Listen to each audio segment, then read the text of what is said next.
Chapter 2, Pathos. Pathos was the same as Jupiter in layout, except the board was dark blue rather than green. The first thing I noticed was that all the usual level icons had been replaced by a blue rock and some kind of orange honeycomb shape. There was one icon that had part of the jungle icon shape, but I didn't pay much thought to it. I checked the other side of the board to see a new monster. Instead of Hedorah, it was Biollante. But that couldn't have been right. Godzilla vs. Biollante didn't come out until 1989, and this game was made in 1988. Perhaps Toho put Biollante in the game to build excitement for the movie next year, but changed their minds? I tried to rationalize the game's abnormalities any way I could, but this would prove to be futile. Pathos' map song was the first new song I heard in the game. Like most of the new songs, it was hard to describe, but I'll try. It started out slow and suspenseful, much slower than any song in the game, but every 12 seconds or so there would be a loud clashing sound, and the tempo changed. It was like the composer randomly played parts from 5 different songs with the same instruments. I moved Godzilla over to one of the many blue rock icons that had replaced the jungle icons, and started the level. They resembled a blue mountain range, with a blood-red planet in the sky, but there was something odd about the mountains. They had a shredded paper look to them. I thought at first maybe the glitch had affected it, but it looked far too intentional. I quickly noticed something else about this level. There were no enemies, at all. Not even any obstacles. I should also mention that this is where the point meter started to become glitched beyond comprehension, but it didn't bother me much. I never kept up with game points. So without having to focus on anything, I listened to the music while walking through the level unopposed. The music had a sorrowful feel to it. It would have been rather pleasant had I heard it in a normal game. The level went on for 3 screens, but with no obstacles, I finished it very quickly. I tried the other levels of the same type to see if any enemies appear, but there were none. There was little else to be seen in the Blue Mountains, so I tried the other level type.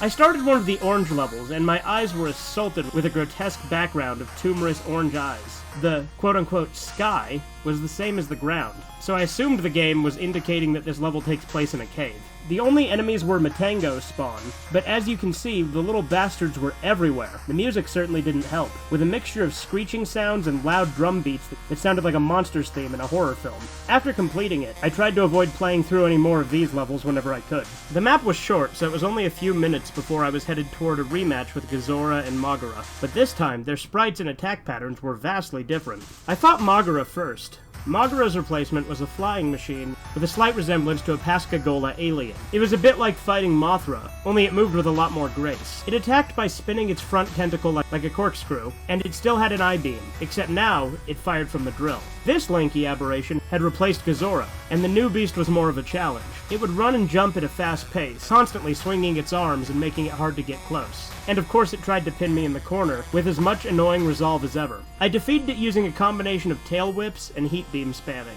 I defeated them and was on to fight Titanosaurus. But when I started the fight with Titanosaurus, he was nowhere to be seen, and the game simply went back to the map with the Titanosaurus piece now missing. There was no one left to fight now but Biollante, so I eagerly started the battle. I was quite surprised that Biollante started to fight in her rose form.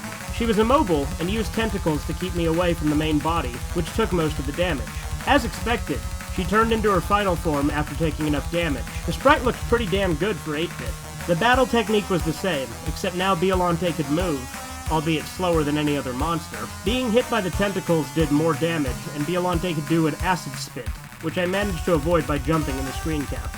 Not much more difficult to beat than Titanosaurus, it only took 2 rounds, but when Biollante was gone, the music had stopped, and there was a new icon replacing the bass. This icon wasn't there before I beat Biollante. It resembled a red tribal mask, and I had a feeling of dread when I saw it. But since it replaced the bass, it must be the only way to exit Pathos. I moved Godzilla to the square and started the level. It was a hellish place with no sky, and flickering fire in the background. The fire looked far more advanced than anything I've ever seen on the NES. There was, quote-unquote, music in the form of a slow, steady drum sound resembling a heartbeat. All of the text at the top of the screen and the life bar were gone. In their place was a single bit of text in the middle of the screen that said, "Run." My feeling of dread had intensified. I cautiously walked through the level, but like with the Blue Mountains, there were no enemies. I paced around for a minute before thinking, run? From what? The first time it hit me, I didn't even see it. I heard a noise from outside my room and turned back to see if something fell. And when I looked back, Godzilla was dying. I figured it must have just been a glitch, but I wasn't going to play through the game without Godzilla, so I restarted the game and went to the password screen. Have I ever mentioned how creepy the password screen music is? If you played the game, you know what I mean. It doesn't at all fit the mood of the game. It's more like something from a horror game. Maybe they made it like that so that kids wouldn't cheat. I was quite annoyed at this point, because I thought I was going to have to fight all the monsters again, but that didn't happen. The game started me off right where I was before I started the red face level, so I tried again, making sure to pay attention this time. That's when I heard a loud bellowing sound, and then I saw it. This thing. Do you know that feeling your body has when you feel like you're in extreme danger? You start to recoil and tense up as the adrenaline flows through your veins, and your nerves start to feel very cold. That's the feeling I had when I took this screen cap. I haven't seen all of the Godzilla movies, but I'm pretty damn sure this was never in any of them. It had to be something the creators made up. But what kind of sick fuck would put this in a children's game? By sheer dumb luck and perhaps the adrenaline boost, I managed to run fast enough to get away from it. It ran very fast, so much that if you saw it, you were almost certain to die. And when I say die, I mean your monster gets killed instantly if the creature touches them. Once I had gone back to the map, I was so afraid that I was extremely tempted to just shut off the game and try to pretend this never happened. I couldn't believe what I had just seen. It couldn't have been real. And even if I wanted to continue, I still had to get Mothra through this chase level. But as I stayed inactive on the map screen for a few minutes, my fear was replaced by burning curiosity. What the hell had just happened? What was the rest of the game like? I only had to beat this level with Mothra, and then it was on to the next world. But when I moved Mothra to the red face, the game registered it as me beating the level. I was quite relieved. I tried to prepare myself for the next world. Trance.